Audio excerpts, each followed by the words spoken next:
Fala galera, tudo bem com vocês? Professor Tigman aqui e hoje nós vamos ter uma videoaula especial. Hoje o assunto é mais longo, hoje o assunto vai te interessar.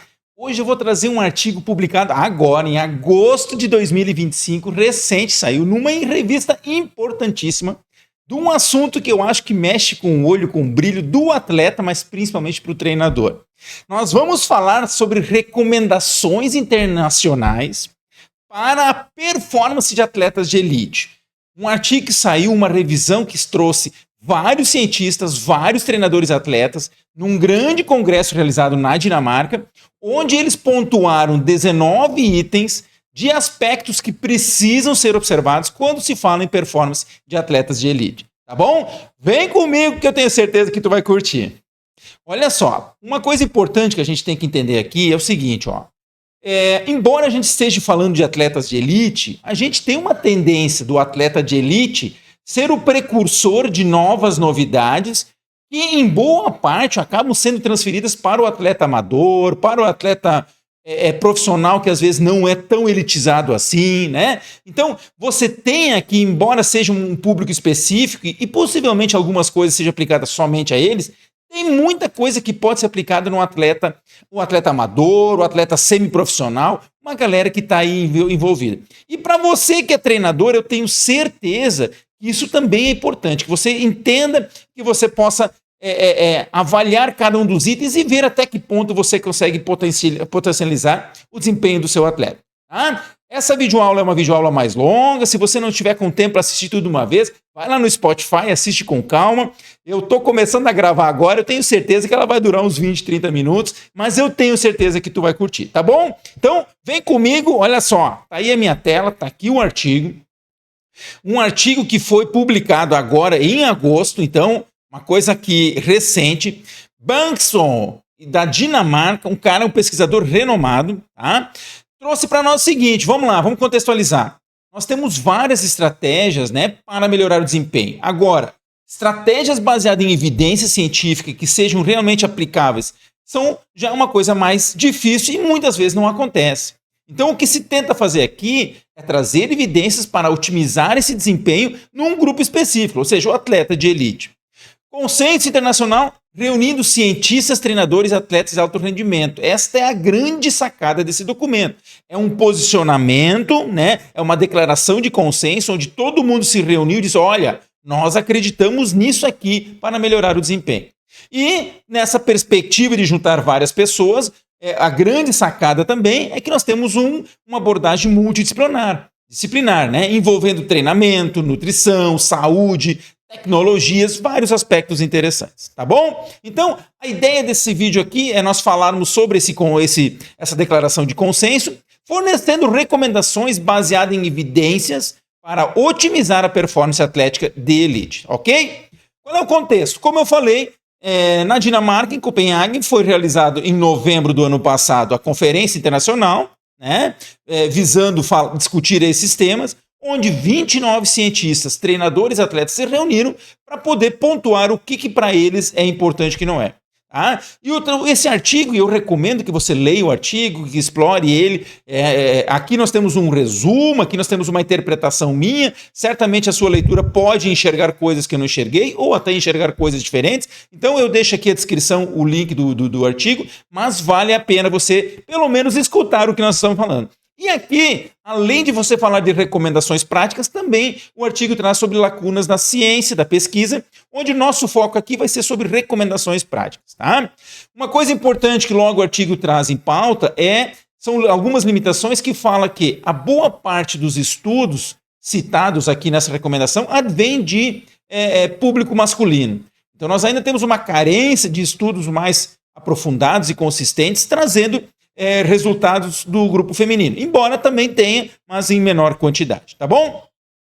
Nós vamos abordar basicamente 5 grandes tópicos, cada um desses tópicos trazendo algumas declarações de consenso. Então, o tópico 1 fala sobre estratégia de treinamento para otimizar a performance, o 2, estratégias nutricionais para potencializar a performance, né, dos consensos de 4 a 8, atleta feminina, um atleta específico de 9 a 13, carga, lesões e retorno à competição de 14 a 17, novas tecnologias, 2 itens apenas, o 18 e o 19, tá bom? Vamos lá então, vamos começar? Estratégias de treinamento para otimizar o treinamento, né? A performance. Vamos lá, é um grande bloco. Principais determinantes do desempenho de resistência. Você, treinador cardiovascular, você, ciclista de longa duração, você, corredor, você, nadador de longas distâncias, preste atenção no que é hoje um consenso para esses caras aí que sabem muito do assunto. Gente, VO2 máximo. O percentual do VO2 máximo que você treina, né? O quanto mais próximo do VO2 máximo você está treinando.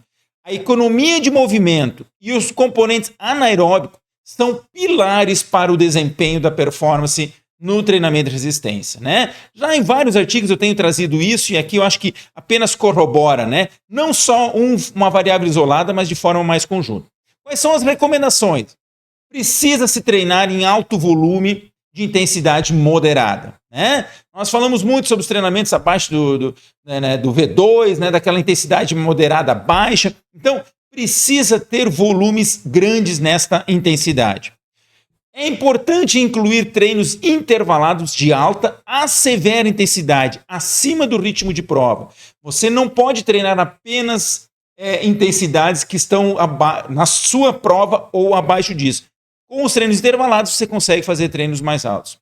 Esses estímulos aumentam a capacidade aeróbica, a tolerância ao lactato e a eficiência, mostrando resultados muito satisfatórios. Então, por exemplo, um corredor de 10 km deve incluir lá um treinamento HIIT com 6 tiros de 1.000 metros, por exemplo, com um pace acima do seu pace de corrida, né? E usando intervalos ativos aí. Então, usar um treinamento intervalado com intensidade mais alta, ok? Muito bem. Vamos para a segunda declaração. Resiliência fisiológica. Durabilidade. O que os caras falam? O atleta precisa ter capacidade de manter a eficiência e o ritmo sob fadiga em esforços prolongados. Se percebeu que muitos atletas, ao chegar na fase decisiva de uma prova de longa duração, acabam perdendo desempenho. Então você precisa fazer treinamentos em que você tenta manter o ritmo e a eficiência lá naquela situação de fadiga, né? O que fazer? Quais são as recomendações? Planejar treinos que simulem o desgaste de uma competição longa, né? Eu acredito que a galera das corridas trabalha muito com os longões e já trabalha nessa perspectiva. Isso aqui vale para muitas outras modalidades. Vamos lá. Você que é lutador, você quando faz um treinamento, você faz treinamento em que você ainda exige muito do seu corpo lá num treino mais longo, sob fadiga? Pois é, são essas as questões. Usar estratégias nutricionais para manter o combustível até o final. Isso é muito importante, né, gente? Conseguir ter alimentação adequada para lá no final ainda ter energia. Isso preserva uma fração sustentável do VO2 máximo e a economia do movimento na fase decisiva. Então, 2 aspectos importantes. Treinar, mantendo as longas durações, assim como cuidar do aspecto nutricional. Por exemplo, um ciclista treina percursos longos e adiciona ataques nos últimos quilômetros para simular um sprint final. Bacana, legal. Acho que o princípio da especificidade nos diz isso, né? E para quem consegue fazer essa leitura legal, já provavelmente usam coisas desse tipo. E aí é até importante dizer, né, gente? Aqui pode ser que tenha muitas das coisas que você, treinador, já está fazendo. Então, ótimo, tenha certeza. Agora você tem um respaldo ainda maior de cientistas de grande nome, de treinadores de grande renome, dando o respaldo para você. E caso você não faça, reflita na possibilidade de você conseguir incorporar isso nos treinamentos dos seus atletas. Terceiro item, terceira declaração, treinamento concorrente. Gente, treinamento concorrente é aquele que você combina no mesmo dia ou na mesma sessão vários objetivos, várias modalidades. Então, você fazer treinamento aeróbico com força, com velocidade, pliometria, você combinar diferentes estratégias de treino. Hoje, os caras dizem o quê? Sim, isto é importante. Qual é a recomendação? Usar treinos combinados para melhorar sprints, aceleração e economia de movimento. O treino combinado, o treinamento concorrente precisa acontecer no atleta. Dificilmente um atleta faz uso de uma única valência física. Então ele precisa treinar isso e isso é importante para o seu desempenho. Prescrever de forma personalizada, considerando histórico, tolerância e objetivos. Cada atleta tem a sua história e você tem que considerar isso. Não há prejuízo se for bem estruturado. Nós já temos várias literaturas, eu no meu curso de hipertrofia que eu tenho aí até para vender, se você quiser entrar e me procurar, entra no meu site, a gente fala sobre o impacto do treinamento aeróbico nos ganhos de hipertrofia. A literatura tem mostrado isso, né? Que, bem, não há prejuízo, você pode fazer. Então, claro que você tem que avaliar e ver as doses adequadas. E isso vai depender de cada caso a caso. Então, por exemplo, um triatleta faz musculação pela manhã e treino de ciclismo à tarde para manter a força e a resistência. Ok? Estou sempre trazendo um exemplo para contextualizar do que a gente está falando. Muito bem, vamos para o segundo tópico. Estratégias nutricionais para potencializar a performance. Aqui é importante, né, gente, que a gente ressalte que um treinamento de um atleta, ele passa por vários profissionais. Então aqui a gente não está de forma alguma sugerindo que o profissional de educação física dê conta disso, mas que você faça parceria com nutricionistas da área esportiva para que você possa potencializar essa performance. E ele sim pode ajudar a pontuar alguns aspectos que podem melhorar a performance. Declaração 4, o impacto da nutrição na performance. Qual é que é o impacto? Olha só, quantidade de alimento, composição desse alimento, a hora da ingestão desses alimentos, líquidos que podem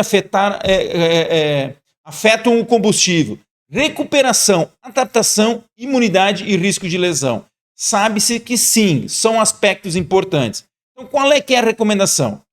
Tem que ter uma avaliação dietética. Gente, não dá para pensar um atleta que não passa por um controle de alimentação, estado nutricional, considerando as preferências, o histórico cultural. Então, precisa ter um nutricionista que possa fazer esse planejamento. Planejar a gestão conforme o perfil fisiológico, conforme cada um, né? As demandas do treino, a duração do treino, o tamanho do treino, a intensidade do treino, o ambiente do treinamento. Priorizar energia suficiente para a saúde e performance. Né? Existe um grande problema de atletas treinarem muitas vezes em déficit de energia. Isso não é interessante. Inclusive vai ter mais alguns tópicos que vão abordar aqui. Então, por exemplo, um maratonista aumenta a sua ingestão de carboidrato e líquidos nos dias de treino de alta intensidade. Então, você tem um treino específico e você tem uma ingesta específica pensando nesse treinamento. Tá? De novo, o nutricionista precisa estar junto nesse plano. Declaração 5, periodização nutricional. Olha que legal, né? Para quem curte treinamento e quem fala de periodização, quando é que a gente pensaria, né? Eu acho que sim, né? Não é uma coisa nova, não é isso, né?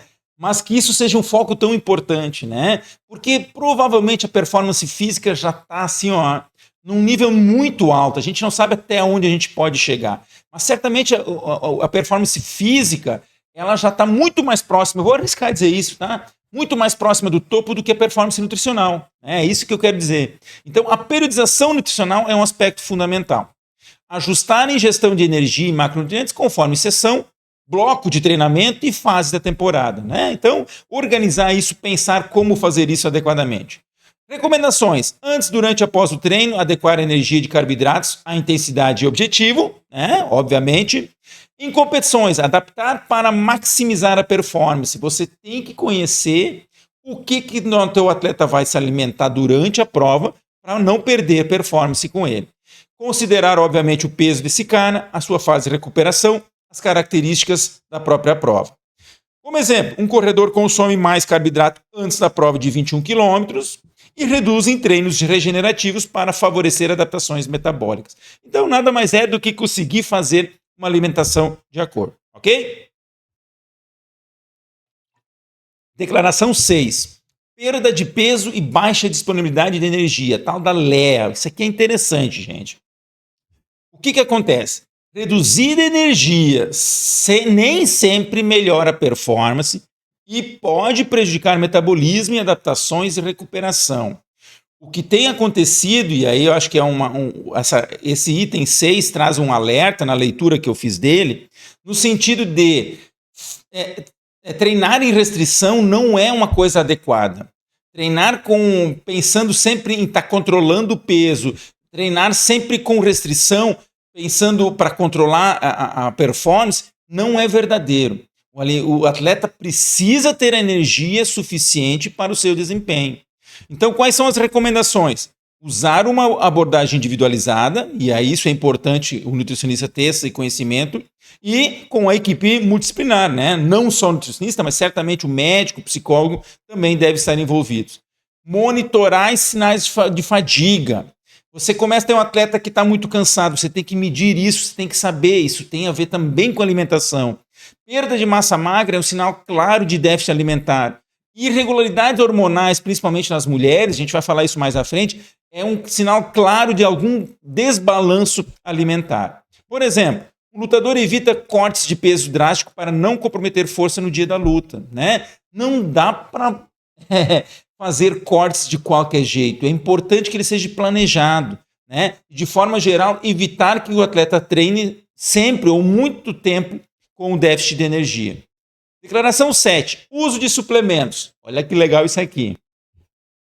Poucos suplementos têm eficácia consistente. Cara, agora eu vou perder meus amigos donos de venda de suplemento, mas eu venho trazer o que a ciência nos traz, e isso aqui não é eu que estou dizendo. Nós temos 29 cientistas, nós temos vários atletas, nós temos vários treinadores que sentaram em um grande evento de reconhecido renome para chegar a essa conclusão. Então, veja bem, né? Cada um segue quem quer seguir, né? Estou seguindo nas pessoas, né? No formato que eu acredito do conhecimento, que é o conhecimento científico, que é o conhecimento testado e comprovado. Então, nós temos poucos alimentos, suplementos que realmente são eficazes, entre eles a creatina e a cafeína, né? Então, qual é a recomendação? Avaliar risco-benefício e o risco de doping. Veja bem, né? Você pode ter alguns benefícios que têm que ser comprovados, mas você também pode ter riscos, tanto para a saúde como para a performance. Além do que o risco do doping, de você ingerir um alimento que, quando você passar pela testagem antidoping, você pode ficar pendurado. Então, muito cuidado com o que você vai ingerir. Nem sempre, olha só, poucos suplementos têm eficácia comprovada. Certifique que você é um nutricionista, que seu médico esteja atualizado, tanto nos alimentos que são considerados como suplementos considerados doping, como os suplementos que são de reconhecida validade em termos de performance. Corrigir deficiências nutricionais antes de pensar de ergogênicos. Então, olha só, gente, muitas vezes a própria alimentação dá conta de resolver déficits. Então, antes de você começar a tomar um monte de coisinha, vê se você não consegue ajustar isso dentro da sua alimentação. Seguir diretrizes de segurança e antidoping, como eu falei anteriormente também. E como exemplo, a gente pode dizer assim, nadador usa cafeína em uma dose calculada antes de provas curtas para melhorar a explosão. A cafeína é um suplemento que comprovadamente causa melhoras em alguns aspectos, alguns tipos de performance. Então, é uma possibilidade que você tem, ok? Declaração número 8, pesquisa de campo. Poucos estudos em atletas de elite no ambiente real. Isso é uma deficiência. Né? É muito provável, pode ser que muitos vão dizer, professor, agora tu está mudando de ideia. Mas eu confesso para vocês, e isso não acho que não tem demérito nenhum.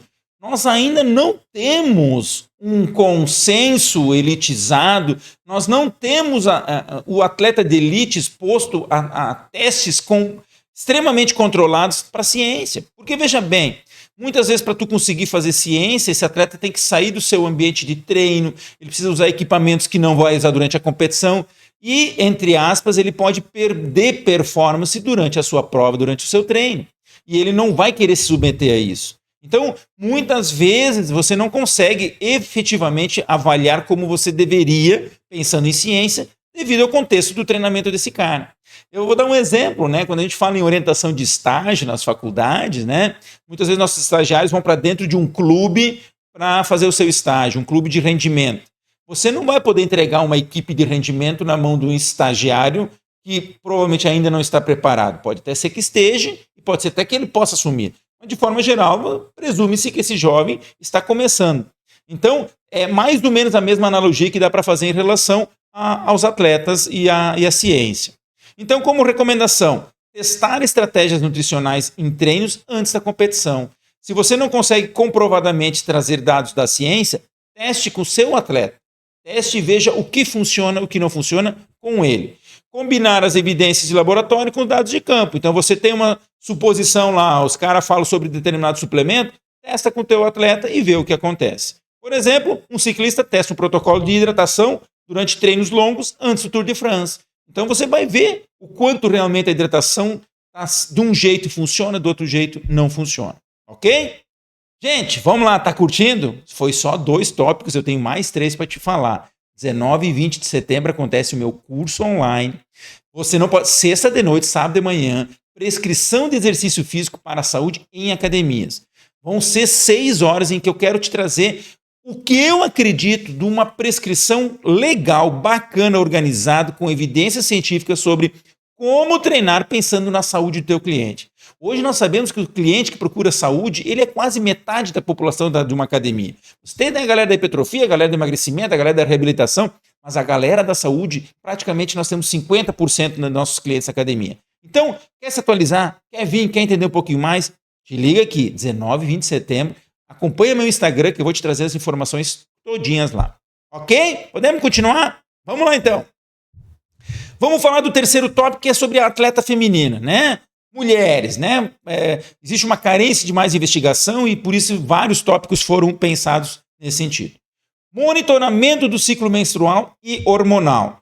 Gente, aplicativos comerciais não são confiáveis para a decisão de treino. Não dá para pensar em pegar aplicativo que diz, o ciclo menstrual está tanto, tem que treinar isso, tem que fazer aquilo. Isto não é verdadeiro, né? Então, assim, qual é que é a recomendação? Use autorrelato e exames laboratoriais para identificar a fase do ciclo. Tente trazer dados da tua atleta para tu entender tanto o autorrelato dos sintomas como exames que possam te ajudar a entender melhor o ciclo em que ela está. Integrar essas informações ao planejamento de treino e nutrição. Olha só, isso é uma coisa muito complexa, mas eu acho que você, treinador, precisa tentar. Você tem que fazer os testes e ver o desempenho com a tua atleta e ver os resultados. Isso fecha, né? Isso encaixa com o item anterior, quando se falou em ciência e o esporte de elite. Então, por exemplo, uma corredora ajusta a intensidade do treino quando identifica sintomas que prejudicam o rendimento. Então, se ela está numa fase, num ciclo, com cólico, você regula esse treinamento, você já vai saber como fazer isso nos próximos ciclos desta atleta. Ok? Declaração número 10. O impacto do ciclo menstrual. Gente, evidências insuficientes sobre o efeito hormonal na performance, mas sintomas podem influenciar no rendimento. Tem muita galera que vende a ideia de que a fase XYZ é melhor para isso, essa é melhor para aquilo, nesta é melhor recuperação. Gente, nós não temos evidência suficiente sobre isso. Nós não sabemos exatamente. Existe a questão da individualidade que faz uma diferença muito grande. Algumas mulheres podem estar muito mais aptas numa fase do ciclo menstrual do que outras. Então, hoje nós não temos uma evidência que seja conclusiva. Recomendações. Fazer uma estratégia individualizada. Comunicação com o médico e o treinador. Então, você conhecendo a tua atleta, sabendo em que ciclo ela está, como ela se sente em cada uma das fases, isso sim pode funcionar, porque aí você respeita a individualidade. Por exemplo, uma nadadora adia o treino de alta intensidade quando as cólicas são presentes e são mais intensas. Então, esse é o tipo de coisa. Quer dizer que todas as atletas que têm cólicas intensas têm que adiar? Não. Tem que dizer que você vai ter que montar uma estratégia de individualidade conforme o relato dela, conforme o desempenho dela naquela fase. Ok? Declaração número 11. Uso de contraceptivos hormonais. Efeitos variam conforme o tipo, a dose e a geração do contraceptivo. Então, não dá para padronizar. Declaração. A decisão deve se considerar a saúde e contracepção, não a performance. Aqui, o objetivo não pode ser a performance. Aqui, o objetivo é, qual deles é melhor para a saúde? Qual deles é mais efetivo para a contracepção? Né? Porque os efeitos são muito diferentes e a gente não tem a coisa tão clara assim. Exemplo, atleta mantém um anticoncepcional para o controle de fluxo sem alterar o treino até avaliar o impacto real. Então você tem aquela dose lá e você vai ver o que vai acontecer. Ok? Declaração número 12. Deficiência de ferro. Olha que interessante isso aqui. Risco alto com sangramento intenso, dietas restritivas, as veganas, alto volume de treinamento são aspectos que têm prejuízo no ferro da atleta feminina, né? Então, você tem que tomar cuidado disso. Quais são as recomendações? Fazer avaliações pelo menos anuais do ferro no sangue. Ferritina, hemoglobina, saturação de transferrina. Então, você tem que fazer uma avaliação para ter esse controle. Outra, ajustes dietéticos ou suplementação quando necessário. A alimentação tem que estar de acordo, né? Atletas veganos com diminuição de ingestão de proteína e ferro têm um comprometimento na performance, enfim, com riscos enormes. Por exemplo, um triatleta aumenta a ingestão, uma triatleta aumenta a ingestão de alimentos ricos em ferro antes de treinos em altitude, né? Então, esta é a ideia, que a gente possa fazer esse ajuste para evitar perda de desempenho e saúde da atleta. Item 13, LEA problemática em mulheres. Lembra que a LEA tem a ver com a restrição alimentar. Então, essa restrição alimentar, ela afeta a performance, aumenta o risco de lesões e de saúde. Então, olha só, gente. Recomendações: vigilância de sinais como perda menstrual, queda de rendimento e desordens alimentares. Restrição alimentar tem que ser muito cuidada. Assim como antes ela foi falada de forma mais generalizada, nas mulheres você tem outros aspectos, né? Então, a questão menstrual, o rendimento que também é igual para todos e desordens alimentares. Exemplo, uma ginasta com amenorreia recebe intervenção nutricional e médica para restaurar a energia disponível. Então, treinamentos de muita intensidade, de muito volume, pode impactar no ciclo menstrual e isso tem a ver, obviamente, com a alimentação delas. Deixa eu te falar mais uma coisa. Essa aqui é uma videoaula. As videoaulas são aquelas aulas mais longas, mais conversadas. Eu tenho várias videoaulas que estão lá no meu site, que estão lá no meu canal no YouTube. Eu tenho duas muito bacanas que são protocolos de avaliação, teste de caminhada de 6 minutos, com vários links para você achar o material. O protocolo de avaliação do questionário IPAC para medir a atividade física, link para uma tabela do Excel, link para ficha de avaliação, uma explicação detalhada de como você calcula, quais os cuidados que você tem que ter. Já usei muito esse questionário na minha prática de pesquisa, dentro da graduação também, então posso te ajudar legal aqui. E eu tenho duas videoaulas que eu adoro muito, uma falando sobre dor lombar, vários aspectos relacionados à dor lombar, e a outra falando sobre técnica de execução de exercício de musculação. Tem um artigo muito bacana, né, nessa videoaula aqui que vale a pena tu assistir, tá bom? Vamos mais um pouquinho? Tá aguentando firme? Dá um pause qualquer coisa, toma um golezinho d'água e vem comigo. Vamos lá, item 4, certo? Declaração, vamos falar de carga, lesões e retorno à competição. Declaração 14, lesões frequentes. O que se tem? Altas taxas de lesões.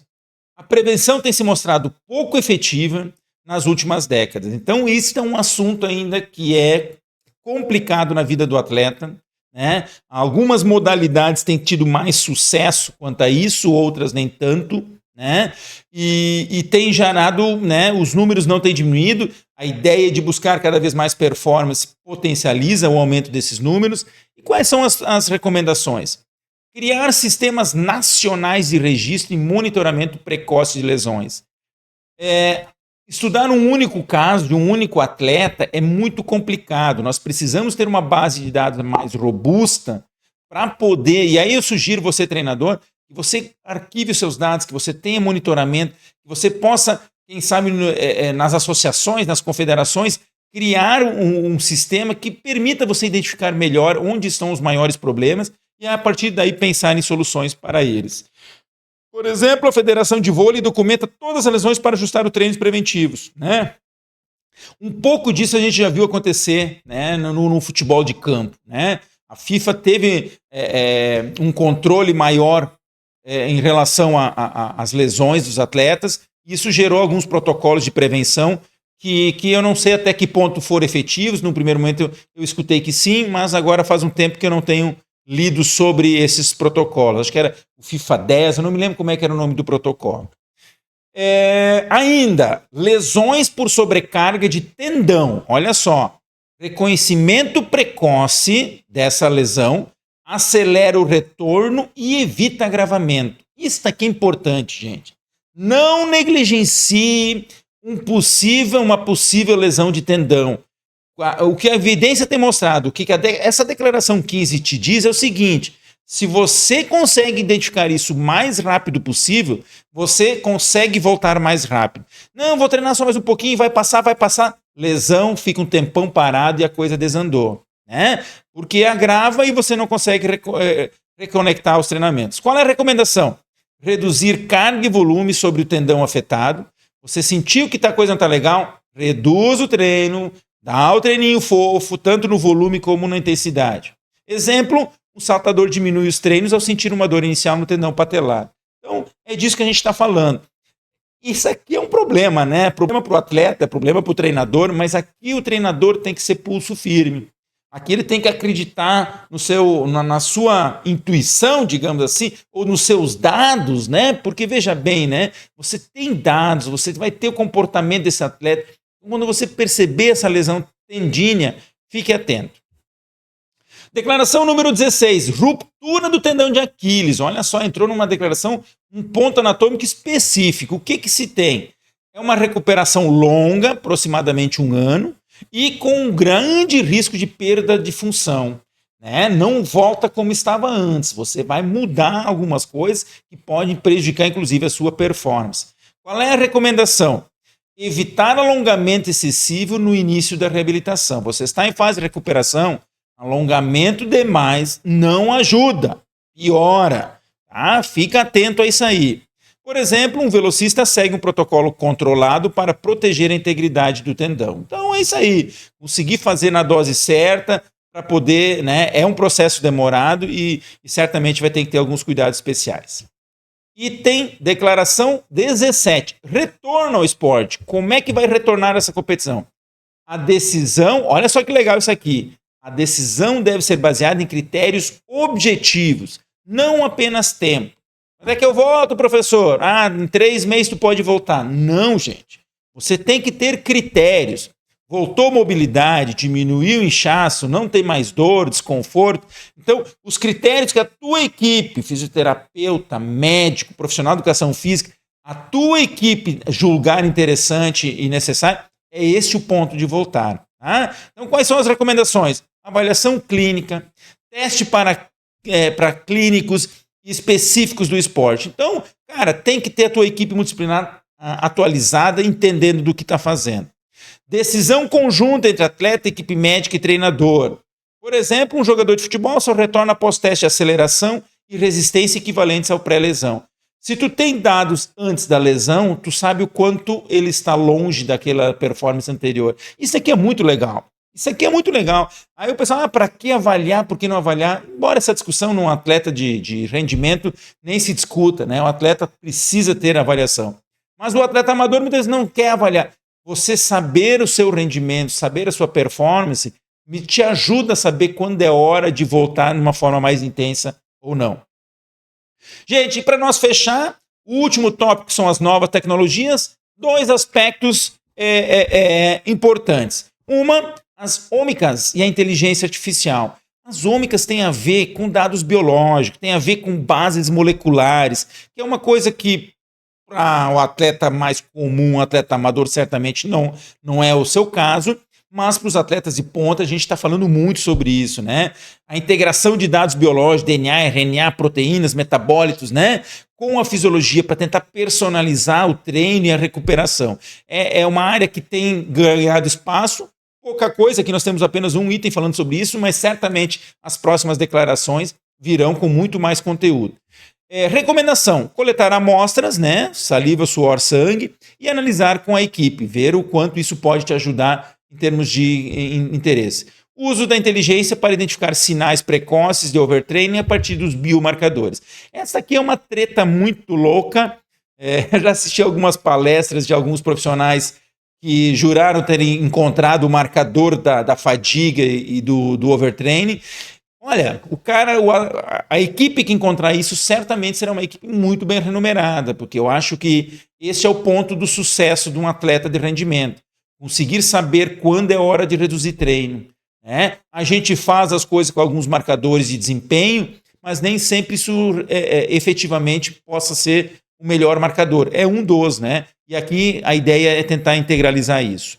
E o item 19, declaração 19, personalização com novas tecnologias. Isso aqui é muito legal. Sensores vestíveis, né, e análise de dados em tempo real permitem ajustes mais finos ao treino e à nutrição.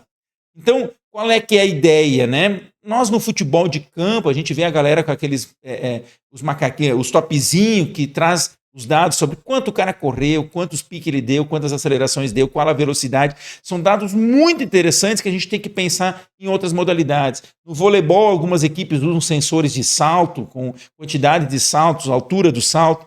Então, qual é a recomendação? Explorar o potencial dessas ferramentas. Você precisa pensar em trazer tecnologia para dentro dos seus treinamentos e das suas competições. Mas, claro, precisa ser validado, precisa ser testado.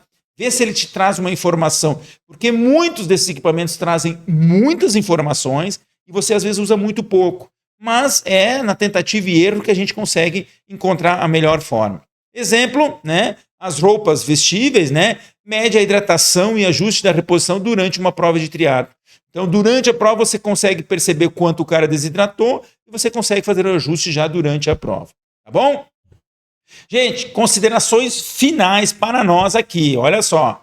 Esta conferência enfatizou a personalização de estratégias de treino, nutrição e prevenção de lesões para atletas de elite. E como eu falei para vocês, de elite sim, mas a gente consegue com certeza pensar para o atleta que está chegando lá, para o atleta que está mais numa categoria inferior, porque tem muita coisa que para mim faz todo sentido e que pode ser pensado. Houve um foco especial nas atletas femininas, né? A gente poucos estudos e por isso esse enfoque, ressaltando a necessidade de mais pesquisa sobre o ciclo menstrual e a deficiência de ferro. Tecnologia, como sensores vestíveis, foi apontada como uma ferramenta promissora para otimizar desempenho. Tenho certeza disso e nós certamente aí lá para frente vamos estar vendo coisas bem legais. E, apesar dos avanços, a conferência concluiu que ainda são necessários mais pesquisas, especialmente com foco em atleta feminino. Tá bom? Então, gente, vai lá, não esquece de se inscrever. Valeu quem me acompanhou até aqui. Espero que tu tenha gostado. Eu adorei esse artigo. Vou deixar a referência aqui, entra, procura no Google, ele está de livre acesso. Faz a leitura para ti mesmo, tira as tuas conclusões, comenta aqui, mas não esquece, dá um joinha aqui, compartilha com o cara. Esse material aqui vai ser legal. Vai estar lá no Spotify, pá, compartilha com o colega, tá tudo certo. Valeu, gente, um abraço, até mais.